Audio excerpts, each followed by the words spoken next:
Fire Eyes Media.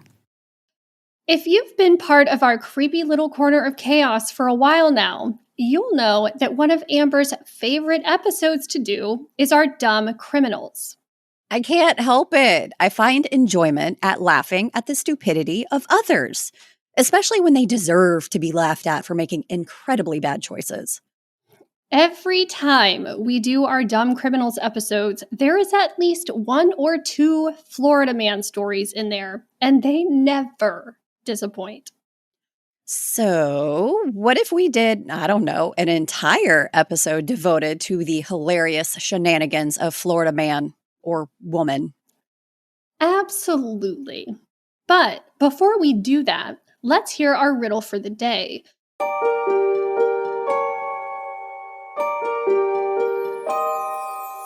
Why can't a man living in Miami, Florida be buried west of the Mississippi? Stay tuned to the end to find out the answer.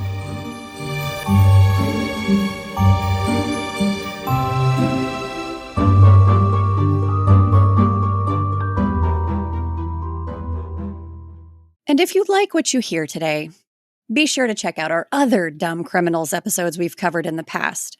And if one of them makes you laugh, leave us a 5-star rating and review wherever you're listening from. It'll help us keep bringing you more funnies.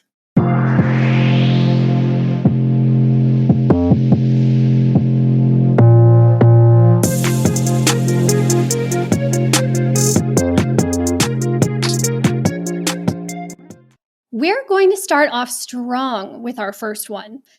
It goes without saying that if Florida Man steals an excavator, there's only one logical place this story can end. Walmart. Because, let's be honest, Florida Man and Walmart go together like peanut butter and bad decisions. I mean, we've covered plenty of Walmart-related Florida Man shenanigans before. We had the guy crawling through the ceiling like some kind of raccoon. Oh man, I loved that guy. 2 different guys exposing themselves in motorized carts, because apparently that's a thing now. And even the guy who thought the Walmart parking lot was the perfect place to set up his meth lab. So yeah, Florida Man is drawn to Walmart like a moth to a flame. Or in this case, like a stolen excavator to a loading dock. So let's talk about our latest contestant in the Florida Man Olympics. According to the Gainesville Police Department, this particular Florida man, we'll call him Jerry, decided he needed a little joyride. And what better vehicle for a joyride than a $350,000 excavator? Not a car, not a scooter, an excavator. Because go big or go home. Right? So Jerry hotwires this beast at a construction site and, as one does, crashes right through a chain link fence. But he doesn't stop there. Oh no. He goes full Grand Theft Auto and takes out storage unit buildings, electric poles, and light poles, leaving behind a trail of destruction. Live wires are sparking, chaos is unfolding, and Jerry, he's just cruising. And where does he decide to take this road trip? That's right, straight to Walmart. Because if you're going to make bad life choices, you might as well end them in the most Florida Man way possible. Now, when he finally crashes into the Walmart loading dock, does he stay put and reflect on his choices? Nope. Jerry jumps out, machete in hand, and runs into Walmart like he's late for a Black Friday sale. At some point, even he realizes that maybe running around a store with a machete isn't the best move, so he ditches the weapon. But of course, when the cops show up, Jerry doesn't exactly cooperate. He refuses to put his hands behind his back, resists arrest, and in the end, racks up not 1, not 2, but 6 felony charges. And here's the cherry on top. He caused over $2 million in damages. Ouch. Yeah. That's a lot of Why? money. That's a lot of money. I mean, excavators are cool, but come on, man. Yeah. $2 million? Who pays for that? And the taxpayers, that's who pays for that. Yeah. Oh my goodness, Jerry, calm down, man. I mean, now we see why it's expensive to live in Florida. I know Florida man stories are always wild, but today we're adding a new character to the mix, one that nobody saw coming. We're talking about none other than the Easter Bunny. That's right. The fluffy, huggable, candy-delivering icon of Easter decided to deliver an absolute beatdown. And of course, because this is Florida, the whole thing was caught on video. So here's how it all went down. Picture this. A guy bumps into a woman, words are exchanged, tensions rise, and suddenly, out of nowhere, the Easter Bunny hops into action. I mean, this bunny brought fists of furry. And no, I'm not sorry for that pun. This bunny came swinging like he had been waiting for this moment his entire life. Someone on Instagram was lucky enough to capture this fuzzy street fight on video, ensuring that the world wouldn't miss a second of the Easter Bunny throwing down like he's in an underground fight club. Eventually, the Orlando police and a bystander stepped in to break things up because, it's not every day you have to separate a full-grown man from the Easter Bunny in a fist fight. And honestly, I have so many questions. Like, does the Easter Bunny have an off-season training program? Is he out here shadowboxing in front of a mirror just waiting for the moment someone disrespects his holiday? Because from the looks of it, this was not his first rodeo. So there you have it. Yet another chapter in the never-ending saga of Florida Man, now featuring a brawling Easter Bunny. Only in Florida, right? Maybe here in Texas too. We'll see. Yeah. Oh, and if you want to see a still of the beatdown, head to our Instagram. I almost want to call this guy the Easter Bunny in shining armor, because if this man and woman are getting into a fight on the street and Easter Bunny feels like man is disrespecting woman, he's probably like, oh, fuck that. Like, Easter Bunny don't take that. It's just the visual, like, this is a full, like, you see how big those Easter Bunny costumes are. Huge. Like, they're huge. And he comes flying in like WWE SmackDown. I wish I... Also, like, was this the appropriate time of year for an Easter Bunny costume? Or was this like October? I have questions. I'm leaving out like most dates and names and all of that stuff. And so I don't remember from my research, but I'm going to assume that it was at least around the time frame. And we're not talking like, an Easter Bunny at Christmas or some shit. Yeah. I'm not even mad at this guy. Like, good for you, man. If there are any kids around, they're probably like, what? Hey, Easter Bunny is their new Spider-Man. Right? He's there to save the day. Be telling all their friends at school, I saw this Easter Bunny beat the crap out of this guy on the street. Just be like, okay, Johnny, whatever you say. Now, let's talk about patience. Or, in this case, the complete lack of it. Because our next Florida man couldn't wait for his truck to be fixed. So he did what any reasonable person would do. And by that, I mean he broke a golf club over his mechanic's head. Yep. Forget yelling. Forget bad Yelp reviews like, normal upset people. This guy went full Happy Gilmore on the poor mechanic. So here's how it all went down. According to deputies, a man we'll call Happy was getting his truck worked on right outside of his house. But apparently, the repairs weren't happening fast enough for his liking. So what does he do? He starts yelling at the mechanic. Now, I don't know about you, but if I were getting my truck fixed, I'd want to be extra nice to the guy holding the wrench. But, hey, this is Florida Man we're talking about. All bets are off the table here. The mechanic, being the level-headed guy in this situation, basically tells Happy, you know what? Fix it yourself. Then he starts packing up his tools because honestly, fair. At this point, Happy disappears into the house. And if this were a movie, this would be that moment where the ominous music starts playing because you just know something bad is about to happen. Sure enough, the guy comes back outside, but now he's holding a golf club. Now, the mechanic sees this but doesn't even flinch. According to the arrest report, he figured, I didn't think he was going to hit me with it. Oh, buddy, that was mistake number one.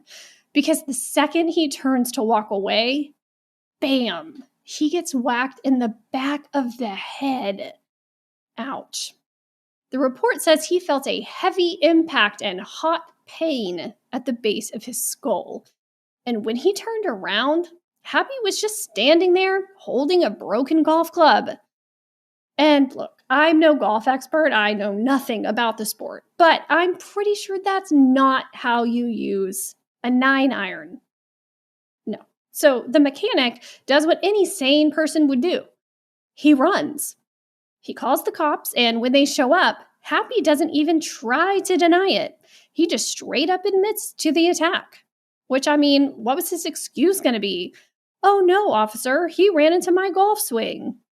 I don't think anybody's going to buy that. Long story short, Florida Man is now facing an aggravated battery charge. And if there's one lesson to take from this, it's that if you're working too slow for a Florida Man, maybe wear a helmet. People like this, if you do not have the skill set of whatever the person is that's doing their job, just leave them alone. Leave them alone. Yep. If you want them to fix your truck appropriately, give them time to do the job that you want them to do. I'm going to have to tell this story to Patrick because, being a mechanic himself, hey, honey, if you're out there, just be careful of anyone wielding any golf clubs. Oh, my. This is one of those circumstances where I wish, you know how you can leave reviews for Uber drivers and the Uber drivers can actually leave reviews for the riders so they get reputations? It should be one of those things. Like the worker, like the mechanic or whoever's doing the job can also review the person that they did the work for. Like, don't work with that fucking guy. Slap me into last Tuesday with a golf club. 10 out of 10. Do not recommend. Hello, concussion? No, thank you. Oh, that's awful. I like how the mechanic handled it, though. I didn't think he was going to hit me with it. What sane individual does that? Not this guy. Not that one.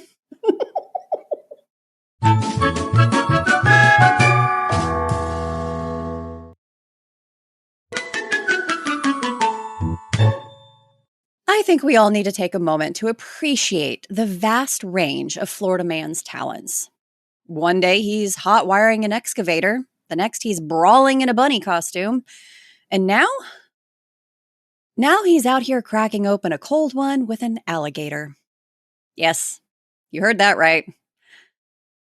Our next Florida Man, we'll call him Brian, and his partner in questionable decision-making, Ozzy, decided that beer wasn't just for humans. It was for prehistoric killing machines, too. Oh, boy. Now, according to the Florida Fish and Wildlife Conservation Commission, which I imagine has seen some things in its time, this all started when Ozzy, and what I can only assume was some sort of swamp-filled bravado, caught an alligator with his bare hands. Just pause for a moment and let that sink in. This man saw an alligator and thought, yeah, I got this. No gloves, no tools, just hands and a dream. Once they had the gator, Brian decided it wasn't enough to just marvel at the fact they were holding a tiny dinosaur. Nope. He needed to make it bite him. On purpose. Because why not test nature's reflexes against the durability of your own forearm? And just when you think this story is peaked in stupidity, Brian takes it up a notch. He allegedly, because we have to say allegedly, even though this was filmed, Oh, God. poured beer into the alligator's mouth. The result? Shockingly, the gator did not sit back and enjoy a cold brew. Instead, it started acting aggressively because, fun fact, alligators do not like alcohol. Once the beer was gone, and I assume common sense had momentarily returned, they released the gator back into the wild. But, and here's the twist, they filmed the entire thing. Which is, of course, why the authorities came knocking on Brian's door later. Now, when confronted, Brian fully admitted to his role in this circus. But, and this is my favorite part, he made sure to clarify that while he had been drinking, he was not intoxicated at the time. Oh, well, that's a relief because it would be totally unreasonable to get an alligator drunk if you were drunk. That would just be irresponsible. In the end, both Brian and Ozzy were arrested, proving once again that Florida wildlife officers are some of the most patient human beings on the planet. Can I get an amen for that? Like with the gators they've got in Florida, the shit they must see all the time. Oh, God. Absolutely. Them showing up in people's yards and stuff all the time. What in the seven hells? Like, why? Why? They're so lucky that they did not get attacked. I mean, it's an everyday occurrence. We see an alligator here in Texas. We're like, oh, who started playing Jumanji?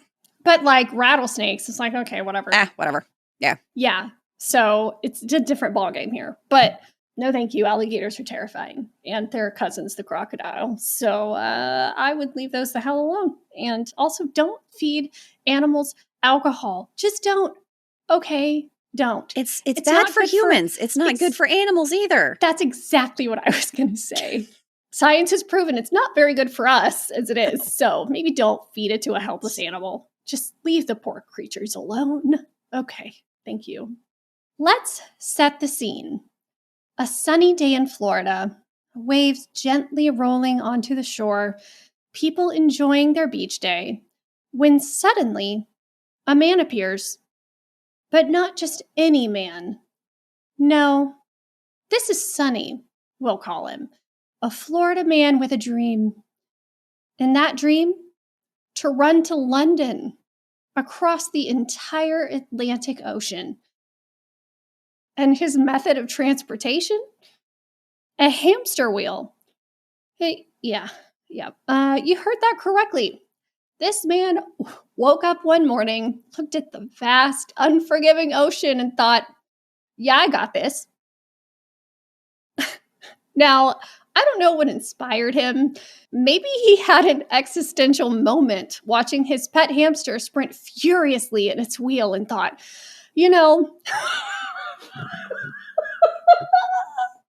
There it is. That's what I was waiting for right there. If little Mr. Nibbles can do it, so can I. Or maybe he was just over airports and decided that hamster wheel travel was the next big thing. Whatever his thought process, it left the rest of us wondering what on earth was going on. And of course, because this is Florida, news of his ambitious plan spread fast. Social media had a field day. Headlines like, Florida man takes hamster wheel exercise to a whole new level popped up, and the memes were glorious. Now, let's talk about the hamster wheel itself. Imagine a giant metal cylinder floating on water, powered by nothing but one man's sheer willpower and a questionable understanding of physics. You can almost hear the Chariots of Fire theme song playing as he starts rolling out to sea, waves crashing, determination in his eyes. But of course, logic had to enter the chat at some point, and logic, in this case, took the form of the U.S. Coast Guard. Picture this. A massive, serious-looking Coast Guard vessel pulls up alongside this spinning metal contraption of madness. Officers stand on deck, radios in hand, watching this grown man in a hamster wheel trying to defy both nature and common sense. You know, one of them had to be biting their lip to keep from laughing. I would have just laughed at this guy anyway. Like, why? I can just imagine the conversation. Sir, we need you to step out of the hamster wheel and back into reality. And Sonny, not having it. I mean, he made it this far. He's not about to quit now. But as you might expect, hamster wheels were not made for international travel. And after a very short-lived adventure, the Coast Guard shut it down. And just like that, the dream of transatlantic hamster wheeling came to an abrupt, soggy end. Of course, once the world heard about it, the internet exploded. Memes were everywhere. People were photoshopping him as a hamster superhero, a maritime legend, and possibly even the next Captain America. If Captain America's shield was a giant floating wheel. But here's the thing. Despite the sheer ridiculousness of it all, you have to respect the commitment. Sonny dreamed big. And sure, maybe his dream completely ignored science, weather conditions, and common sense, but it was a dream nonetheless.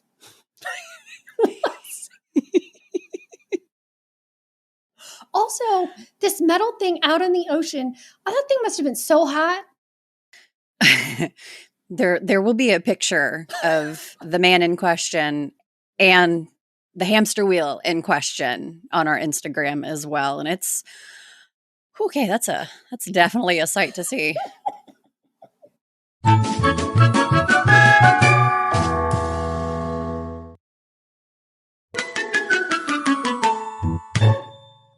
Our next Florida man really took the term having a stash to a whole new level. You know how people hide things in their pockets or maybe under a hat or even their shoes? Well, today's guy decided to use a place most of us don't think about, at least not for storage. His belly button. Meet Marvin, a Florida man from St. Pete.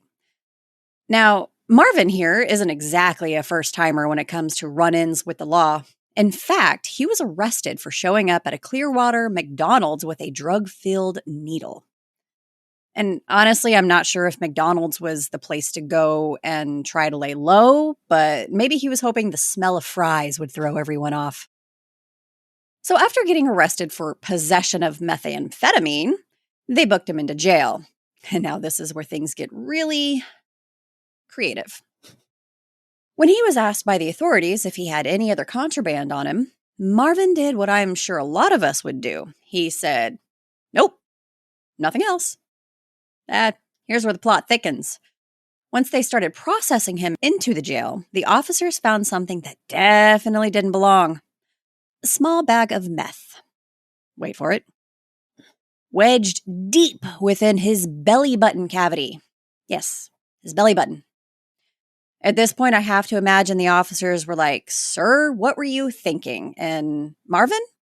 Well, his response was about as straightforward as you'd expect. "I was just being dumb and not thinking." Yes, sir, you nailed that one on the head. Mm-hmm. I mean, there are plenty of places to stash things, but the belly button? I'm sure that wasn't exactly what the police were expecting to find. Maybe some lint, hair. Yeah. Unfortunately for Marvin, this little move resulted in 2 additional felony charges for him. So not only did he walk into McDonald's with a drug needle, but he left with a whole new set of charges, all because of his inventive storage technique. I mean, maybe he forgot it was there. Well, I probably, to add, he was a little bit on the bigger boned side, if you will. Yeah. Yeah. I'm also like, how is it humanly possible to have a belly button that deep? I have an Audi, kind of. I have like a weird itty Audi, so I don't. This is a completely foreign thing to me. Belly button cavity is a whole new ball game for you. Yeah. What is that? So, I mean, props for being able to hide stuff up and in there. That's not where most people hide bags of drugs on their person. So, I mean, at least it's a little cleaner of an option. I was about to say, with the other options that police officers would have to be, that would be forced to search, that they're probably thankful for his decisions that day. Oh, I'll never think about belly buttons the same way. Thank you so much, Marvin. Really, really appreciate that. Okay. Let me introduce you to Mickey and Minnie, two lovebirds who apparently really wanted to be alone. So much so that they dialed 911 after getting, and I'm not making this up, trapped in an unlocked closet for 2 days. Yeah, you heard that right. These two thought they were stuck in a janitor's closet at Daytona State College's Marine and Environmental Science Center. Now, I don't know about you, but when I hear janitor's closet, I think of it being a small, cramped space with cleaning supplies. Not exactly a luxury hotel. But apparently, it's the perfect spot to get trapped for 2 days. So, according to Mickey and Minnie's story, they were chased into the closet by someone. Maybe it was an angry janitor, or maybe it was just bad timing. Who knows? Either way, once they were inside, they couldn't get out. And I'm still scratching my head over this part. They didn't think to try the unlocked door? But okay, let's say they were a little panicked, a little disoriented. They think they're stuck in there. They don't try the door. And then suddenly, 2 whole days go by. It isn't until Tuesday that Mickey thinks, hey, maybe I should call 911 for help. So they make the call, and when the Daytona Beach police arrive, they discover something pretty telling. Yeah, the closet door, it wasn't locked. They weren't trapped, folks. They just didn't know how to open a door. But it gets better.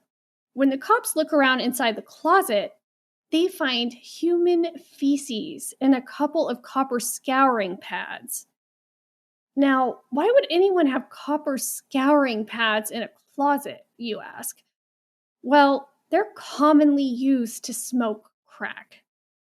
Don't worry, though. No actual drugs were found. Though at this point, after 2 days of being trapped, I'm guessing they might have smoked through whatever they had left anyway. Yeah. Now, of course, this wasn't just a random closet incident. No. Mickey and Minnie weren't in this situation because they were just trying to tidy up their lives. Turns out, both of them have some interesting criminal history. Minnie, for example, had previously escaped a mental health treatment facility back in 2013. And when she was caught, she managed to slip out of her handcuffs and flee into the woods like she was auditioning for a role in The Fugitive. And Mickey?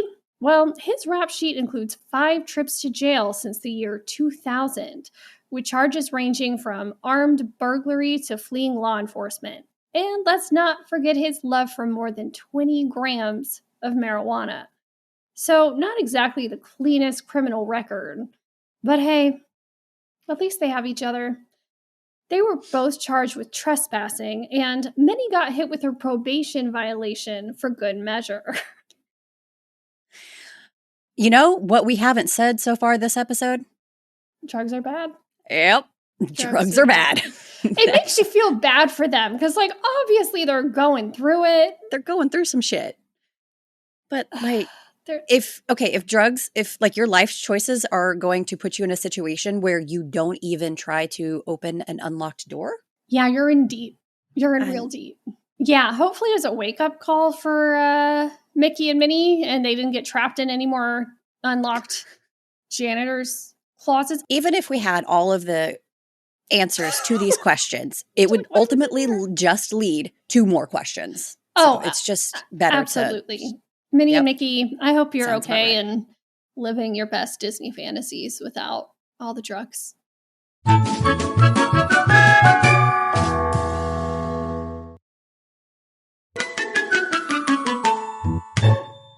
Picture this. It's a quiet day. You're hanging out at home, minding your own business. when suddenly an FBI agent pulls up to your front lawn on a bicycle. Yep, that's what I said. Our next Florida man, we'll call him Francis, decided that impersonating an FBI agent was just the thing to do. And not only did he roll up on a bike, nope, he even had flashing red and blue lights attached to it, because why not go all out? Now, I'm sure you're wondering, what was his game plan here? Well, Francis introduced himself as an FBI agent, and things just got stranger from there. He then asked the homeowner to present identification to prove that she lived there legally. Talk about taking things a little too far. Of course, the woman was like, nope, you gotta go. But Francis wasn't having it. He stuck around and even told the woman to show him some ID. Not backing down, the homeowner then tells her husband, call the cops. But before they could even dial 911, Francis decides to make his getaway. So how does he escape the scene? On a bicycle. Yep, you can't make this stuff up. But hold on, it doesn't stop there. As if the whole FBI agent on a bike thing wasn't strange enough, Francis drops live catfish in the driveway before pedaling off into the sunset. Yes, live catfish, the kind you catch in rivers and lakes. Not exactly your typical goodbye gift. No one knows why, but he left a little aquatic surprise before making his escape. Well, of course, the cops were on the case. They spotted Francis riding his bike, and surprise, surprise, he matched the description. When they stopped him, he was very intoxicated, and he was wearing an FBI hat and a dark shirt, so not exactly blending in. Now, Francis is facing charges for impersonating a law enforcement officer and having an open container in public. Oh, and let's not forget the live fish delivery. Catfish, like where? So he's on a bicycle. Where were the catfish? Right. Where did he were they in his belly button? I don't. To just have him in his pocket. I don't. And also an FBI, even like, look, they wouldn't have flashing lights at all. Like, that's not the FBI. They're not going to be on a and they're not going to be bicycle. I mean, there are bike cops, but there's not bike FBI agents. Like, yeah, no. And why this house in particular? Like, trying to apply logic to insanity. The only thing I can come up with is maybe he was casing the house to potentially rob it later, or I don't know. Where did the catfish come into play? Maybe he was looking for a place to rehome his catfish. Maybe. Wow. Can't make this shit up. No. Well, this next story is a real mix of luxury and low life. You know, just another day in Florida. So picture this. You just bought yourself a multi-million-dollar private island off the coast of Key West. Living the dream, right? Who wouldn't want to own their own slice of paradise, away from the hustle and bustle of the mainland? I would like that very much. But just when you think things couldn't get any better, you find yourself in a Kmart doing some shopping. And not for the fancy stuff. No. This Florida man is here for the essentials, like LED light bulbs and a $150 Keurig coffee machine, the important things. Enter Garfield, a man who, while living the millionaire life, apparently wasn't above some sneaky tactics when it came to shopping. According to police, Garfield allegedly pulled off a classic switcheroo, putting cheaper stuff inside the boxes of the more expensive items, like replacing the Keurig with a basketball. Yeah, you heard that right. A basketball inside the coffee machine box. I mean, that's one way to make sure you don't spill your coffee. Just play a little games of hoops with it. Once he made the switch, Garfield returned the goods for a refund, pocketing nearly $300 worth of household items. Pretty wild for a guy who just bought himself an island, huh? Like, why? Why do you need to do that? Now, when the Miami Herald asked him about it, Garfield claimed it was all about a commercial dispute. You know, like those times when you just feel like you paid too much for stuff. Maybe he thought the Keurig was overpriced and wanted to balance the scales a bit. Classic Florida logic. Of course, the police weren't buying it. Garfield was arrested on grand theft charges and later released the next day. So, what have we learned here, folks? Even if you've got an island to your name, it doesn't mean you're above trying to get a few free things from Kmart. But maybe next time, just stick to the island life and leave the shopping and the basketball Keurig combo behind. It just sounds like somebody who likes to steal shit. Or like, Dude bought an island. Yeah. An actual legitimate island. And he's going to go stick it to the man by swapping out a freaking $150 Keurig. Like, it doesn't make any sense. That one hurts my brain. Yeah, like why? Just buy the Keurig. It does remind me of the one time that I got called in for jury duty, and it was a lawyer. The trial was for a lawyer who had stolen like $50 worth of stuff from a department store. And I was like, the fuck? And he was so like cringy and sleazy that I was like, no, he definitely did it. And so they like released me. I was like, no, this guy, no.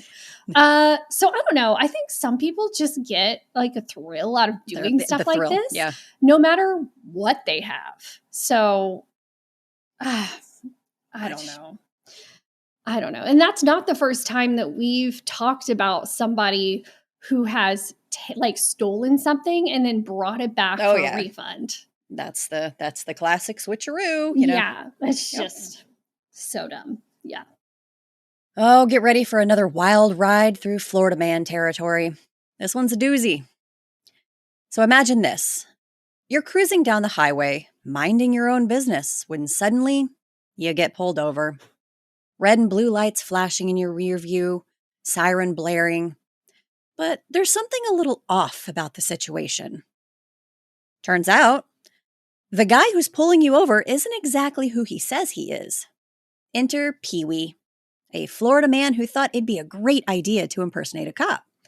Yeah, because nothing says great idea like pulling over actual law enforcement officers. So here's what happened. Pee-wee and his trusty Chevy Trailblazer flipped on some red and blue lights and decided to pull over a vehicle. Classic move. I mean, who doesn't like the idea of speeding through traffic with lights to clear your way? Mm-hmm. But, plot twist, the person in the vehicle he tried to pull over, a Hillsborough County Sheriff's detective. That's right, a real cop. Not exactly the best person to try your new undercover cop skills on. Instead of pulling over, the detective calls in to dispatch saying, yeah, something's a little off here. And surprise, surprise, the real cops tracked down Pee-wee before he could pull another stunt. Hey, in our last episode, we even talked about this. If you're being pulled over and you feel like something's off, make that call. We sure did. When he was arrested, Pee-wee admitted to using those red and blue lights to cut through traffic because I guess he figured that's the ticket to a fast commute. Who knows? Pee-wee was taken in, booked at Hillsborough County Jail, and, after a short stay, was released on a $2,000 bond. Moral of the story. Maybe don't impersonate a cop, especially when you pull over someone who actually is a cop. I will never understand the point of things like this. Ever. I'm so thankful that the person he decided to try to pull over was an actual cop. Mm-hmm. Instead of a poor, just like innocent bystander that gets pulled over and robbed, like, that's awful. He had it coming. So can we just laugh at the irony of that though? Like that makes my little petty heart happy. I bet that cop was also like, okay, it's probably pretty amusing for him too. Like, has to be. How did this? Well, this is not how I saw my day going today. Nope. But yeah, no, don't do that shit, guys. No. Sometimes I really do feel a little bad talking so much shit about these Florida man stories and just Florida in general. But then I remember that we live in Texas and there's plenty of dumb people here too. Like we are the butt of a lot of jokes. So For sure. it's nice to laugh at ourselves a little and take a break from the seriousness going on in the world. These episodes really never disappoint. It always makes me laugh, and it definitely makes me feel better about some dumb decisions I've made in my life. Granted, nowhere near the scope of what we've talked about, but feels good, man. Well, before we say goodbye, let's hear that riddle one more time, though. Why can't a man living in Miami, Florida, be buried west of the Mississippi? And Gina's already cringing. The answer, because he's still alive. Duh. That is not where I saw that going. I know. That's why I chose that one. Yeah. Oh, duh. Duh. Okay, well, until next time, stay safe. And make good choices. Bye.